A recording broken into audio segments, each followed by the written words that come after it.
entonces pasamos ahora a la ponencia del doctor Iván Alfredo Islas Flores.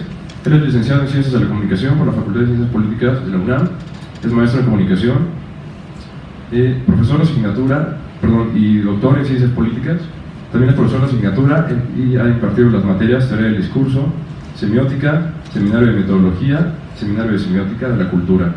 Sus líneas de investigación son la argumentación en el discurso político, procesos deliberativos en democracia, y trabajó para su tesis doctoral una investigación sobre el desempeño deliberativo en debates electorales. Démosle un aplauso, por favor. Y adelante, con gusto.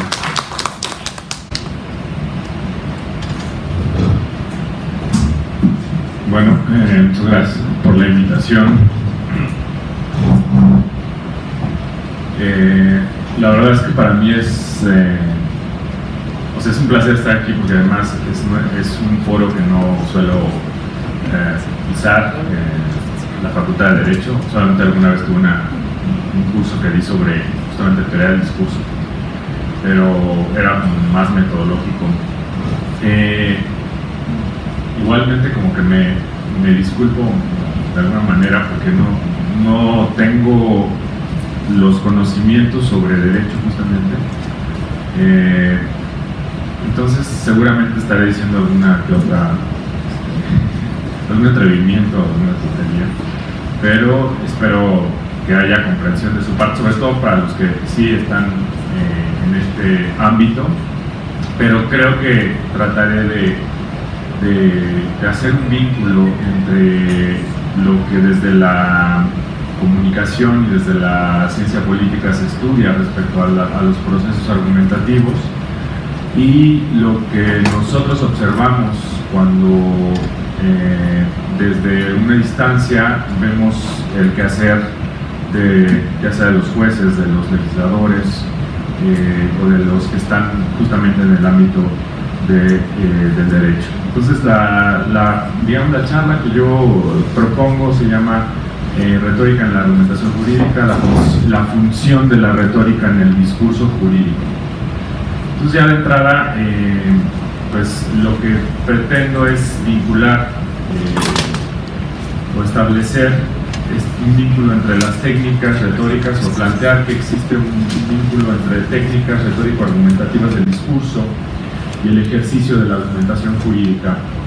En realidad se trata de más bien como de apuntar o hacer apuntes que pretenden visualizar o esquematizar qué asuntos están en juego cuando se pretende llevar a cabo esta conjunción. Al final de cuentas pretendo afirmar que la dimensión retórica en el ejercicio discursivo jurídico no puede ignorarse. Por el contrario, tendría que asumirse, ya que en términos de comprensión de dicho fenómeno, o sea, el discurso jurídico, resulta necesario el abordaje. El discurso jurídico echa mano de técnicas retóricas, ya que no basta la correcta aplicación de la norma, sino también la legitimidad de la decisión en un contexto social y político. Es un poco lo que comentaba también el doctor Cárdenas en alguna de sus referencias. Entonces, para tal, creo que sería conveniente hablar de algunos aspectos de la retórica en general. Desde la perspectiva que lo estoy abordando, pues más bien es desde la perspectiva de una retórica clásica, de enseñanzas de la retórica clásica, ¿no? Entonces, mis puntos de partida es el arte del discurso persuasivo, cuando estoy hablando de retórica, es en realidad pues hallar de algún asunto su carácter justo persuasivo, ¿no? Es una técnica también, ese es un asunto muy importante, porque cuando estoy hablando de retórica estoy hablando o haciendo referencia a una técnica que tiene fines prácticos, ¿no? Eso es algo que creo que es una enseñanza de cuando uno revisa todas las retóricas a lo largo de la historia del conocimiento, ¿no? Si bien hay otras dimensiones de abordaje, por ejemplo el filosófico, porque también la retórica se puede abordar desde la perspectiva filosófica, mi punto de partida pues será en ese sentido. La retórica en una contraposición también frente a la lógica y a la dialéctica, aunque yo creo que Xochitl nos va a hablar después de eso. Y no es que necesariamente haya contradicción, ¿no?, respecto a la lógica dialéctica, sino más bien hay una contraposición más bien, ¿no?, y habría que hacer las distinciones. Y abordo la retórica también, más bien abordo el tema de la argumentación derivado de este asunto de la retórica, porque la argumentación es una parte del proceso del discurso retórico, crucial para el éxito del discurso de la persuasión, que busca la persuasión. Es importante hablar entonces de la validez del discurso retórico. La retórica es, o así han dicho los clásicos, es una suerte de dialéctica, ¿no? Opera a partir de lo que la tradición aristotélica ha llamado silogismos incompletos, es decir, tienen una especie de forma lógica, pero no es como la lógica, ¿no?, digamos en sentido estricto. Tiene una forma o un velo que le permite llevar a cabo este ejercicio de persuasión a través de esa coherencia, pero su validez no está en ello. Hay un razonamiento lógico y hay un entramado argumentativo en efecto, pero la validez del discurso está dada a partir del juicio del auditorio. Ese es un asunto importante, porque el punto de referencia que se tiene cuando se habla de discurso retórico pues está en el auditorio y las creencias que éste tiene, o los puntos de partida o los anclajes que el auditorio tiene respecto a su conocimiento del mundo y de la manera en que asume, ¿no?, su interacción con los otros. Entonces la retórica en general pues es el arte del discurso persuasivo, son técnicas que operan para lograr la eficacia de un discurso en un determinado contexto y hacia un auditorio particular. Eso también no lo había subrayado, la parte del contexto, ¿no? El contexto es sumamente importante. La retórica, por tanto, pues necesita de la lógica y de la dialéctica, ya que estas pues le dan como su base lógica, o su base de coherencia, ¿no? Ahora, cuando se habla de discurso jurídico, también es como una aproximación, ¿no?, desde mis disciplinas. Desde esta perspectiva, desde esta visión, entonces, pues es una práctica lingüística que pretende comunicar en un contexto determinado.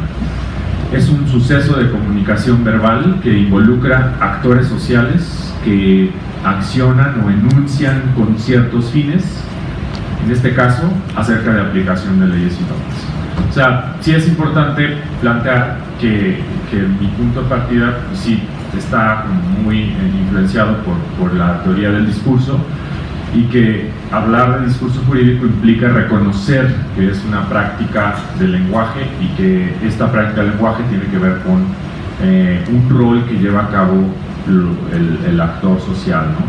El discurso es, por tanto, una práctica social. A través de esta se concretan los roles que actores sociales desempeñan en sus distintos ámbitos, incluido el jurídico.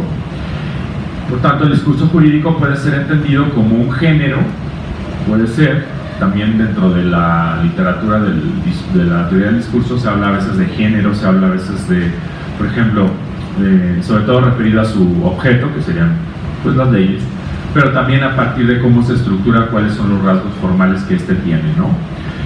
El planteamiento y creación de leyes, así como las sentencias o dictámenes jurídicos, se asientan a través del discurso. Eso es como algo una afirmación que se deriva de lo que acabo de decir, ¿no? Hay una dimensión del lenguaje en el quehacer jurídico que no puede pasarse por alto. Esta dimensión se da en distintos niveles y tiene aplicaciones diversas. Por ejemplo, la construcción de las leyes, desde cierta perspectiva, es resultado de un intercambio discursivo, que ya lo comentaba el doctor Cárdenas cuando hablaba de la deliberación que podría existir previa al planteamiento de una ley. Que pasan forzosamente por el lenguaje, ¿no? En otro caso podríamos hablar del ejercicio de los jueces, por ejemplo, que deben llevar a cabo una labor de correcta aplicación de las leyes a través justamente de una práctica retórico-argumentativa precedida de un ejercicio hermenéutico quizá, ya sea en una discusión jurídica o en un proyecto de sentencia. Para comprender lo anterior, pues me parece que es necesario también hacer otro apunte referido a la retórica. Cuando se habla de retórica y argumentación, se está hablando de dos asuntos que ha tratado la retórica en general. que es pues las partes del discurso, del proceso del discurso retórico. En este caso, ustedes a lo mejor recordarán, ¿no?, sus clases de esta materia, en donde se habla de la invención, de la disposición y de la elocución, ¿no?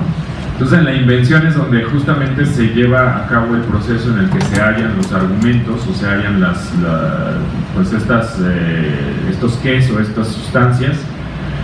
Y entonces la argumentación aparece como un conjunto de razonamientos o esquemas lógicos que los individuos en sociedad solemos emplear para hacer que los otros se adhieran a nuestras tesis, y esto muy influenciado de la propuesta de Perelman de la nueva retórica, que también seguramente se trata en esta facultad, porque está muy dirigido a todos al auditorio de los que estudian justamente Derecho. Por otra parte, dentro de la disposición, o sea, en las etapas de la retórica, bueno, está la inventio, que es como vamos a ver qué vamos a decir, ¿no?, en el discurso, y ahí es donde se hallan los argumentos. Y después, en la disposición, también la retórica clásica, o las enseñanzas de retórica clásica nos han dicho que hay una parte de esta manera en que se puede estructurar el discurso, en la que existe la argumentación. O sea, hay una parte que es en donde se argumenta dentro de un orden que se sugiere cuando se lleva a cabo el discurso. Bueno, todo esto se da en esta búsqueda de poder adherir a los demás a nuestras tesis, a nuestros fines, y bueno, esto puede ser aplicado a cualquier tipo de discurso. Por ejemplo, el discurso publicitario, pues por citar un ejemplo, este tiene cierta racionalidad y busca pues, que los otros se adhieran al planteamiento que hacen sobre algún producto o servicio, en fin. Pero también puede ser aplicado todo esto a otro tipo de discursos, como por ejemplo el discurso jurídico. Entonces, después de este paréntesis, el discurso jurídico, por tanto, tiene peculiaridades que lo distinguen de otros, ¿no? Aparentemente persigue únicamente la lógica. Lo que quería decir hace rato con lo de esta referencia a la retórica clásica es que pareciera, porque y de hecho estaba revisando un texto que por algún motivo me llegó, que lo publicó la Suprema Corte de Justicia, que hablaba de retórica, era una especie de curso de retórica, y yo dije, bueno, a ver, voy a checar cuál es el interés en este caso de la Suprema Corte para poder dar este curso, para poder publicar este libro de retórica. Y ellos hablaban, y no está muy claro, hablaban de que el juez necesitaba como herramientas para poder desarrollar su argumentación de manera clara, ¿no?, y de manera lógica, porque decía el texto que pues no, que a veces faltaba eso, había ese como especie de vacío en la formación, me refiero. Y yo dije, pues sí puede ser que esa sea como un aspecto que habría que considerar o sea, cuando uno trata de vincular estos dos asuntos, la retórica y la argumentación retórica y la argumentación jurídica, pero creo que va más allá, y ahorita les diré por qué va más allá. El discurso jurídico, por tanto, tiene dos peculiaridades que lo distinguen de otros. Aparentemente persigue únicamente la lógica, es decir, una lógica, y está un poco ligado a lo que les decía, pues toma como punto de referencia la regla y a partir de ahí se construye, ¿no? Entonces, cuando uno echa mano de las técnicas retóricas, está haciendo referencia a las técnicas, sobre todo situadas en la argumentación, que tienen que ver con esta manera en que estructuramos y que hallamos ciertos esquemas para poder plantear una disertación, para disertar o para poder plantear una afirmación o desarrollar una afirmación. Y por tanto, bueno, pues sí, tiene que ver con ello, ¿no? Tiene que ver con establecer con plantear una lógica, ¿no? Es decir, por ejemplo, el Tratado de la Argumentación de Perelman pues nos da un compendio de esquemas argumentativos en donde seguramente los juristas pueden echar mano, porque son esquemas que los todo ente de razón, dice Perelman, pues han utilizado a lo largo de la historia, ¿no?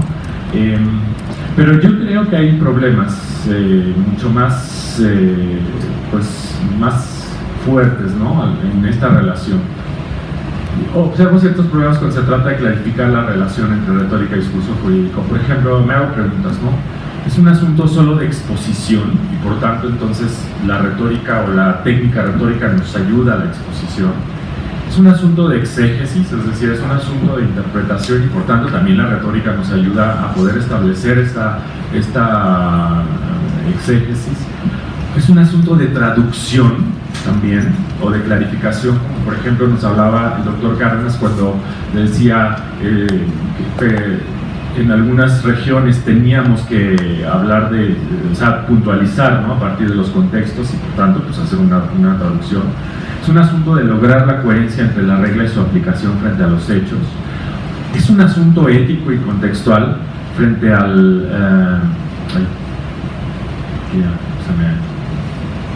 bueno, en general es un asunto ético y contextual frente a una aplicación, digamos, como ortodoxa, ¿no?, de la regla. Entonces me parece que sí hay varios asuntos que habría que plantearse. Por una parte, les digo, está este abordaje desde la elocución que habla de la lógica, de la coherencia, de los estilos, de las figuras, de los tropos que se utilizan en este ejercicio de argumentación jurídica, pero también está el abordaje que ya comenté sobre la argumentación, que desde esta perspectiva se habla de las estructuras argumentativas, de los esquemas argumentativos o razonamientos empleados para lograr la persuasión. O está esta otra perspectiva, que es un abordaje desde la ética y la política, donde se hablaría, bueno, de legalidad, facticidad, que es lo que hablaba Habermas en Facticidad y Validez en 2008, la legitimidad frente a la validez, ¿no? Pues legalidad, facticidad, legitimidad, validez. Entonces, bueno, a partir de esto, retomo esta última perspectiva, y yo planteo que, bueno, pues aquí es un asunto en el que nos debemos de detener, ¿no? Los jueces, y es parte de mi interés porque al final pues provengo de una escuela de política, ¿no?, de ciencia política. Entonces los jueces en este caso, por ejemplo, los jueces no son votados, ¿no? Su legitimidad deriva de la voluntad del pueblo en un segundo nivel. ¿Esto qué quiere decir? Pues que no hay un voto, ¿no?, pero son ratificados por el Congreso, y los jueces entonces tienen que legitimarse a sí mismos por sus sentencias, ¿no? Esta legitimidad debe ser considerada, o debe considerar toda esta parte que ya comenté de la lógica, pero también tiene que haber una legitimidad que provenga de una ética de acuerdo a virtudes propias de la labor del juez, ¿no?, que es pues, justicia, prudencia, responsabilidad, imparcialidad, honestidad, en fin. Entonces hay un proceso en sí racional que pretende ser la base de la persuasión, que es la legalidad, ¿no?, que esa sería como la hipótesis legal desde esta perspectiva de la argumentación jurídica, pero creo que ahí es donde está la función de la retórica, ¿no? El discurso jurídico echa mano de técnicas retóricas, ya que no basta la correcta aplicación de la norma, sino también la legitimidad de la decisión en un contexto social y político. El ejercicio ético del derecho, en franca relación con la retórica, procura la defensa de los valores por medio de la palabra y los mecanismos institucionales. No sé cuánto tenga de tiempo, pero ya se agotó. Todavía tengo. Entonces, bueno, ya con esto concluyo, pero por ejemplo, yo me ponía a pensar así ya en una suerte como de reflexión, pues un poco informal, que no está desarrollado de manera como muy estricta, pero me ponía a pensar, por ejemplo, casos, ¿no? O sea, por ejemplo, el derecho a la salud o la atención a la salud universal. En el caso de que se esté violando tal derecho, el juez tendrá que analizar el caso, ¿no? Tendría que darse preferencia, por ejemplo, por decir un caso, ¿no?, tendría que darse preferencia a algún ciudadano por su color de piel o por su condición de género. Por tanto, pues este individuo pues tendría que desarrollar una argumentación clara y precisa para, en este caso, indicar que se trata de una violación a un derecho y que X ciudadano tendría que ser atendido de inmediato. O, por ejemplo, el caso de Florence Cassé me sonaba, ¿no?, como de manera discursiva plantear que este caso, bueno, además de llevarlo lógicamente y lograr su éxito en términos de aplicación de la ley, también comunicar que es un caso que puede ser didáctico o que extensivo, ¿no? Ese también es un reto de manera de orden retórico, ¿no? O el caso de materia electoral en el que se, por ejemplo, hace la otra elección o hace 2 elecciones, no recuerdo, ¿no? Donde se decía que había fraude electoral. Entonces, el juez tenía que ante la presión política tenía que sostener, ¿no?, en un contexto determinado y situado que no había materia para poder afirmar desde la perspectiva jurídica que había tal fraude, ¿no? Esa es una perspectiva o es un caso hipotético. Otro caso podría ser el de los datos de los ciudadanos que quedaron expuestos por el caso Cambridge Analytica, en donde pues se cuestiona, ¿no?, una serie de derechos que fueron violentados según, y que los jueces también tienen que, o los que interpretan desde la parte jurídica tendrían que desarrollar, y además ahí con un desafío total, porque son aplicaciones, son fenómenos nuevos que tendrían que ser vistos a la luz, ¿no?, de las leyes que en ese momento estén vigentes. En fin, esas son, hasta ahí me quedo y les agradezco su atención. Muchas gracias.